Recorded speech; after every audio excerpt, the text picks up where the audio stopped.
And in terms of the, I know you don't want to disclose the legal strategy, but you still believe that he doesn't have a case to answer. That's what he said.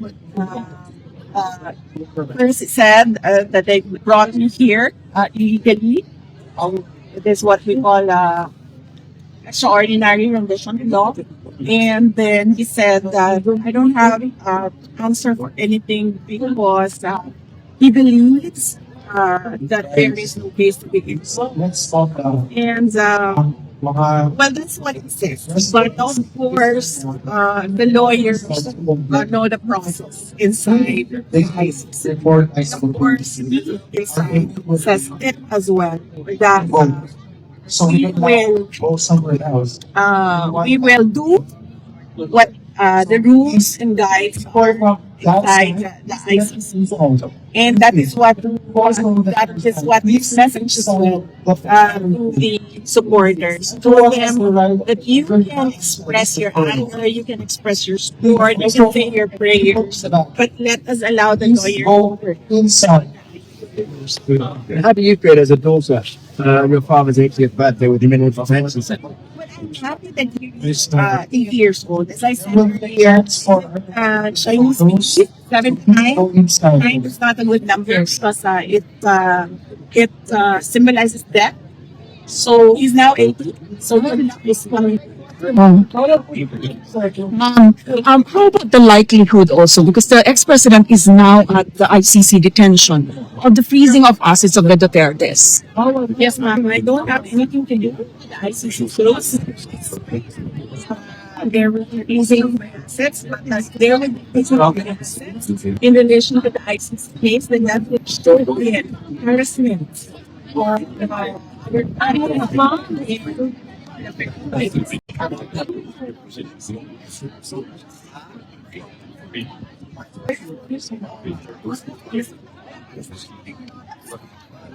for my siblings. I am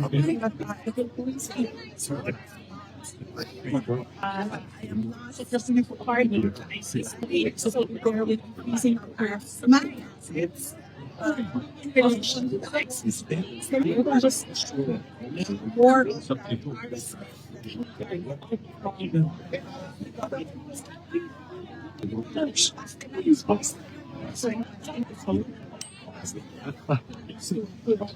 ICC with regards to the interviews police, if ever that will if ever you filing for the petition.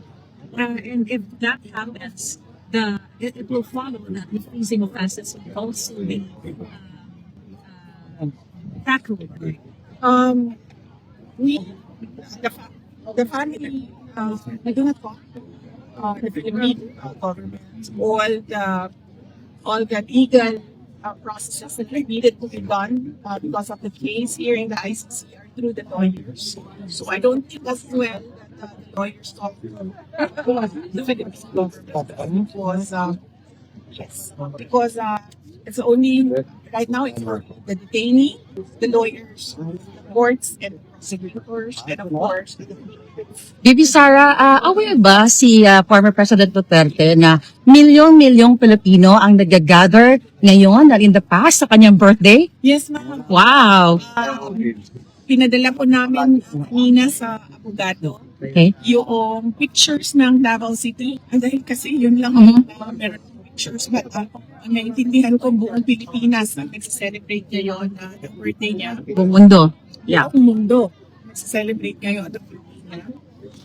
Pinadala ko sa abogado and sabi ng abogado, there is a system doon sa loob na ina-upload yan sa laptop ng detainee at makikita niya doon ang mga letters, ang mga photos, ang mga videos na pinapadala ng mga family members and I think allowed din ang mga ganon, mga footage ng supporters. Yeah. May message po ba siya sa government sa ginawa sa kanyang illegal kidnapping? Wala. It never mentioned sa the administration. But up to the last minute, he always said, and he that the military went to po, the right papers. Please, Yun yung proceed po tayo sa case. Para hindi po tayo magulo. Ma'am, is the legal team of ex-President Duterte complete now? Po tayo po. Yung legal team po niya, kompleto na po ba? Kasi hindi, kung mag-symbol tayo, mag-selfie tayo, Dalawa na po yung tayo na. papers coming from the ICC. So we're waiting for the papers Hindi na tayo lawyers. And then we're Kasi yung mga publishers recruiting dito, very one important more na sila lahat. lawyer, Tayo ako na. excluding the Filipino lawyer. The prosecutor has filed his evidence, 181 pieces of evidence. Have you seen that? Do you know what's in there? No, I have no access to that. Only the lawyers can discuss circumstances surrounding the possibility, Ang for sige, example, hindi na siya pa-stress na baglahan not magkagpasal. bringing to the Philippines because Stop kayo from here, exit kayo papunta dito. Para may flow po tayo mga kababayan. if ever Huwag mo pwede 20 na. sent another 20. well, I do not know. I do not know right now what will be the Or, wait lang, wait lang. at all. There will be Better there. So, mula with 2020, baka umabot din tayo ng that is August. So, gawin na lang natin, mag-save din ng CDP dito para sa ating lahat. Klaro talaga yung mukhang video. that Kasi hindi na tayo pumunta dito para mag-selfie. ways for Because we celebrate the birthday of our leader for Only be applied for interim release. Can you ang confirm sabi that? na ni Senator Roque, ang punta ko na natin, disiplinado. lawyers. Sabi ni Tatay, relax. Dati grabe ka relax, hindi ko makakimusap. Charge of So, organizing the relax team. lang kayo guys. Kung ako, yung pagkakataon ko, please, pumupong kayong lahat. Organize the legal team and then I take care Kung of itong citizen ko, tingnan ka na open na naman. So, anak Ganyan siyang buhay talaga. Nasa taas at sa ibaba. the articles of impeachment. Pero si Yung mga senior, kung gusto niyo nang matulong, uwi na kayo. Ganyan talaga yun. Pero kung hindi pa kayo senior, relax lang. House action and then the Okay, lahat yan ha. Selfie lang tayo ha. Okay, so upo mo na mag-bounces. my impeachment back in the Philippines. And I guess it is best if the spokesperson for the legal team can talk about that some of also the action of the Senate President to deny to answer Pagkatapos ng interview, gagawin natin ang selfie with everyone. So please guys, yung mga nakatayo dito sa mga mountain area. Mountain area ba yan? Huwag ka lang sabihin. lawyer for that. Umupo mo na kayo. Parang yung tao naman doon sa likod. Pakita mo na tao doon mukha pag-zoom. Kasi yung zoom yan eh. They're not part of the OPP. It's an external Mas kasi ang tigil, usap na no. government. Jeep, explain why We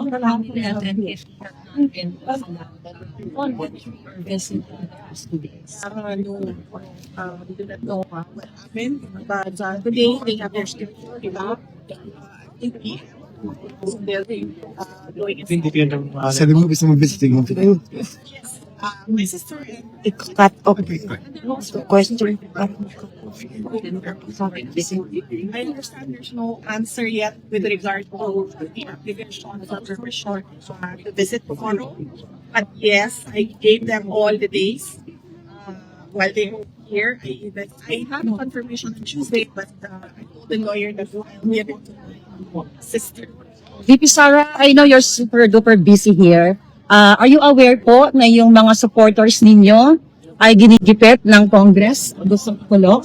Yes, ma'am. Actually, may nagpadala sa akin noon, retired PNP personnel. Mhm. Sabi niya sa akin, on the days leading to the campaign, papahirapan talaga ang mga tao na tutulog sa inyo. Kaya sabi niya, sabihan mo yung mga kaibigan niyo, mga supporters ko.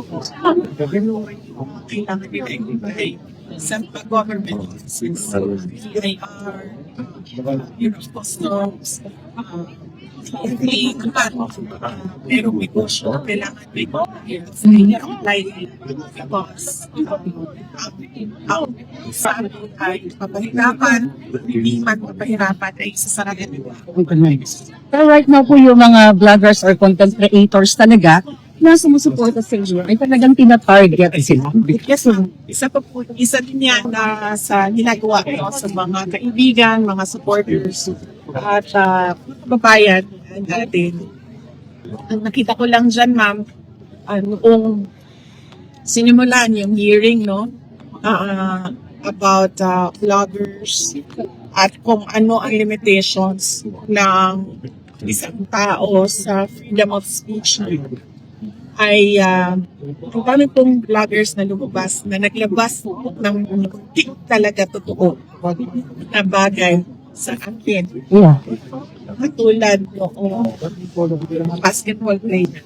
Yes. Maraming vloggers na naglabas ng paninira at walang basihan, walang ebidensya at hindi totoo na nakakasira ng pangalan ko. Yeah. Pero bakit wala sila Sila dyan sa hearing na yan? Yeah. So bakit ang mga pinapatawag ay mga vloggers sumusuport ka sa opisina ko, sa akin as Vice President wala man lang kahit isang vlogger na tinawag para pasagutin kung bakit mo ginastos yung pagkatao. Yeah. Kay Sarah. Pipi Sara, panghuli na lang. Kasi isa ako sa mga tina-target no, ng Marcos administration. At sinasabi nila na ako ay fake news. Gusto ko lang po bigyan ng diin sa inyo, samantahin ko na yung pagkakataon. Isa sa in-expose ko yung pag-kidnap sa dalawang minor age ng isang kababayan natin. Nandito siya ngayon, si Michelle Makapinig. Gusto ko lang sabihin sa harap ng mga tao kasama ng mga media na hindi po fake news yun dahil yung biktima mismo ay nandito. At na-interview na rin po natin na isa siya bago ang Pangulong Duterte actually na kidnap, yun yung nakikita naman ng tao, ay siya muna, yung dalawang minor de edad niya. And I hope yung ating mga kaibigan sa media ay sana naman pag-usapan yung gano'n kasi issue yan ng Pilipino, ang kidnapping.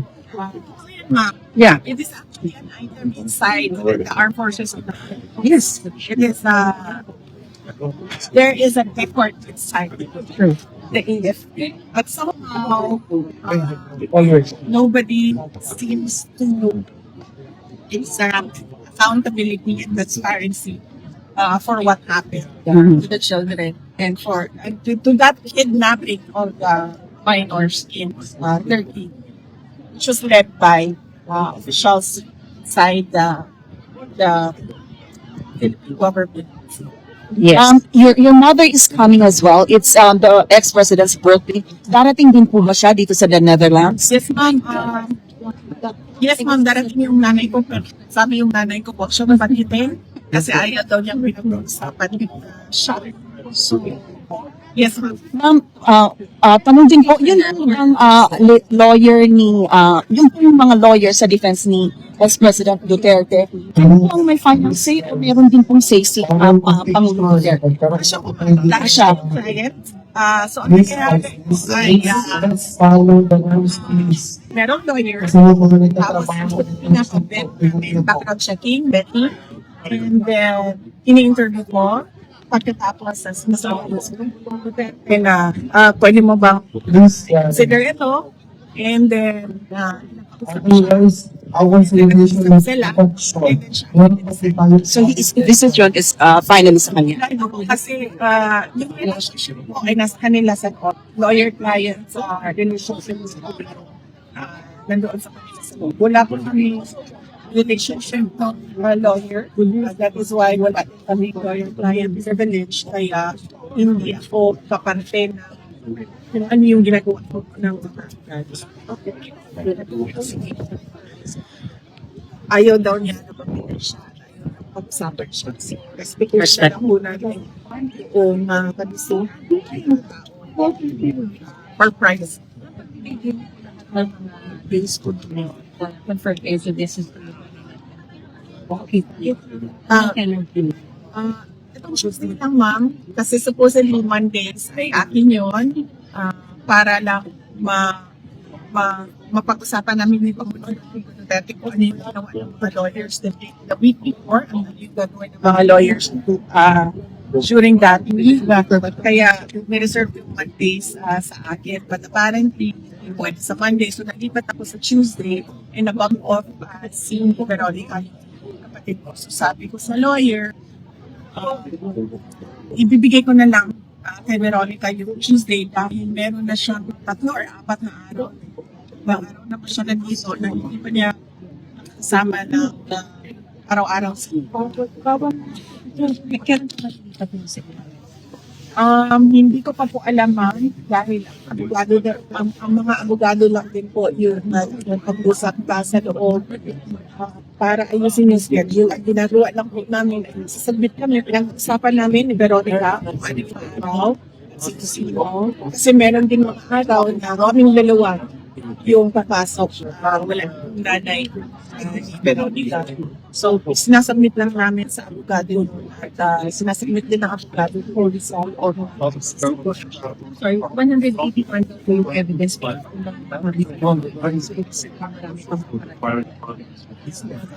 Ang comment ko lang talaga siya, ma'am, okay lang din siguro na calling na kasi sila hindi din sila po kapatid ng ICC case. 181 nila. This is a case of crimes against humanity. So, kung meron ka lang 181 pieces of evidence, does that show crime against humanity? Kasi kaya nga sinasabi ko sabi ko, naging kaso ba ito dahil sa atake lang ng Korea? Dahil po ng media yun, ilang taon? War on drugs, thousands killed. War on drugs, 40,000 killed. And yet, nandito na tayo ngayon sa ICC and there's just 181 pieces of evidence. So, nasaan na ang 30,000 pieces of evidence? This is not a case for the ICC. These were not even cases in the Philippines. Not a single case. So, parang pakiramdam ko, naging kaso siya dahil sa portrayal ng media sa war on drugs.